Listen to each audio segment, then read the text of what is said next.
Salam pemirsa, saat ini semua sorotan tertuju pada Xi Jinping. Bukan karena ia menerima perlakuan Bak Kaisar di Kamboja, lengkap dengan payung kuning kehormatan, atau karena seorang perempuan yang tampak mirip dengan putrinya, Xi Mingche, terlihat membawa tas di belakangnya. Bukan. Alasan sebenarnya adalah karena serangkaian kesalahan besar yang dilakukannya di masa lalu kini terbongkar habis-habisan, dan ia sedang kepanasan karena ulahnya sendiri. Yang paling menyulut perhatian adalah fakta bahwa dua tokoh yang kini paling sulit dihadapi di panggung dunia, Donald Trump dan Presiden Ukraina Volodymyr Zelensky, secara bersamaan menyalakan api ke arah Xi. Sementara dunia fokus pada perang dagang AS-Tiongkok yang kian memanas, banyak yang mulai melupakan negosiasi damai Rusia-Ukraina. Namun kini, dua pengumuman besar dari pemerintahan Trump seolah membuka babak baru dari drama global ini. Pengakuan resmi, COVID-19 berasal dari laboratorium di Tiongkok. Pemerintah AS melalui situs resmi Gedung Putih yang baru diperbarui untuk pertama kalinya secara terang-terangan menyatakan bahwa COVID-19 atau yang juga disebut virus komunis Tiongkok berasal dari kebocoran laboratorium di Tiongkok. Ini bukan sekedar spekulasi, tapi kini menjadi narasi resmi. Situs tersebut secara tegas membantah makalah ilmiah yang sempat dipopulerkan oleh Dr. Fauci digunakan untuk mendiskreditkan teori kebocoran laboratorium. Situs itu bahkan menyebut makalah tersebut sebagai kebohongan yang dirancang untuk menutupi kebenaran. Ada 5 poin penting yang disampaikan. 1. Virus ini memiliki karakteristik biologis yang tidak ditemukan di alam.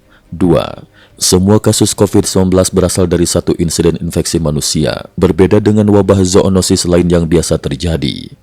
3. Laboratorium Virologi Wuhan adalah pusat penelitian SARS paling canggih di Tiongkok, namun pernah melakukan riset gain of function tanpa prosedur keamanan biologis yang memadai. 4. Beberapa peneliti di laboratorium tersebut menunjukkan gejala mirip COVID-19 bahkan sebelum virus terdeteksi di pasar seafood Wuhan. 5. Jika virus ini memang berasal dari alam, seharusnya sudah ada bukti ilmiah yang muncul, namun tidak ada.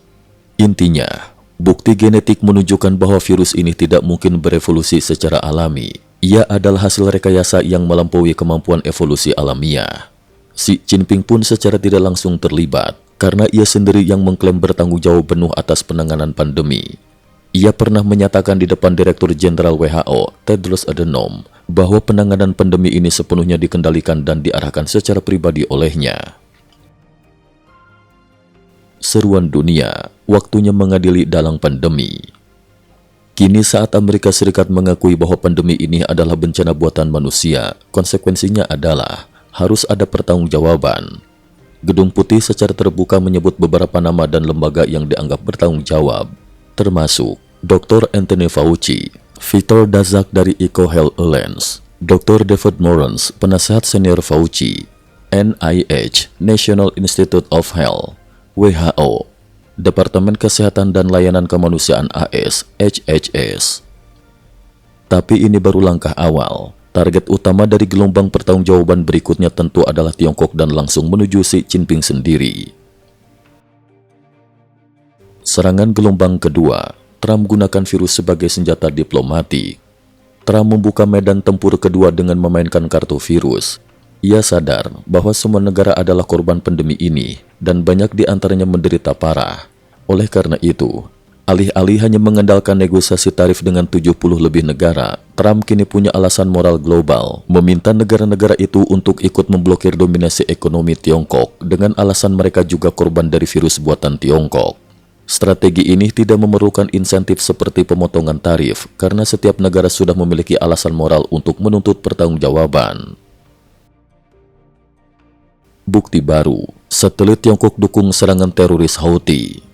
Baru-baru ini, Financial Times melaporkan bahwa perusahaan teknologi satelit Tiongkok, Changguang Satellite Technology, memberikan citra satelit kepada kelompok Houthi di Yaman yang disokong Iran untuk menyerang kapal AS dan internasional di Laut Merah.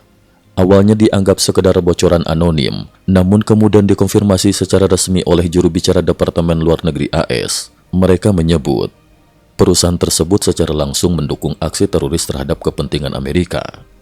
Ini adalah bentuk agresi tidak langsung dari Beijing. Changguang, yang berasal dari Institut Optik dan Mesin Presisi Changchun, CIOMP, memiliki lebih dari 100 satelit.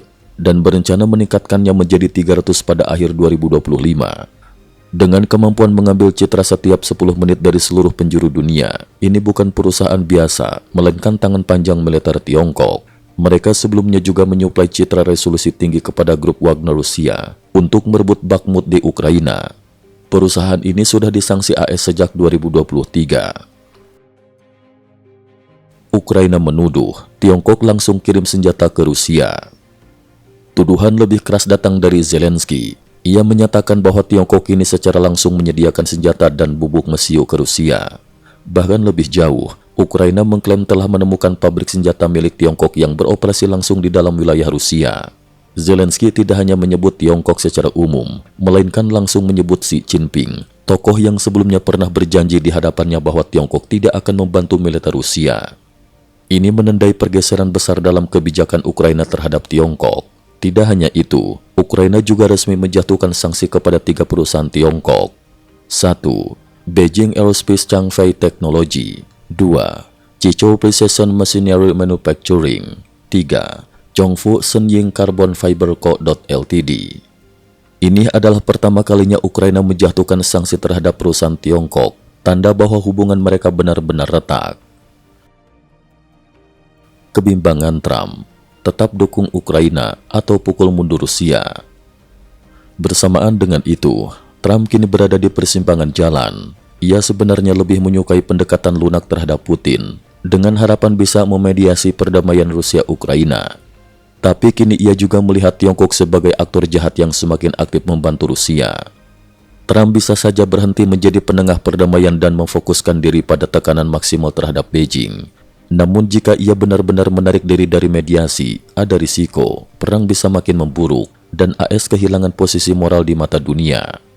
Trump sendiri sempat menolak permintaan Zelensky untuk membeli sistem pertahanan rudal Patriot senilai $50 miliar karena khawatir akan memperkeruh hubungan dengan Putin. Tapi jika kini ia benar-benar menghentikan bantuan gratis ke Ukraina dan hanya menjual senjata secara komersial, itu bisa menjadi jalan tengah yang strategis.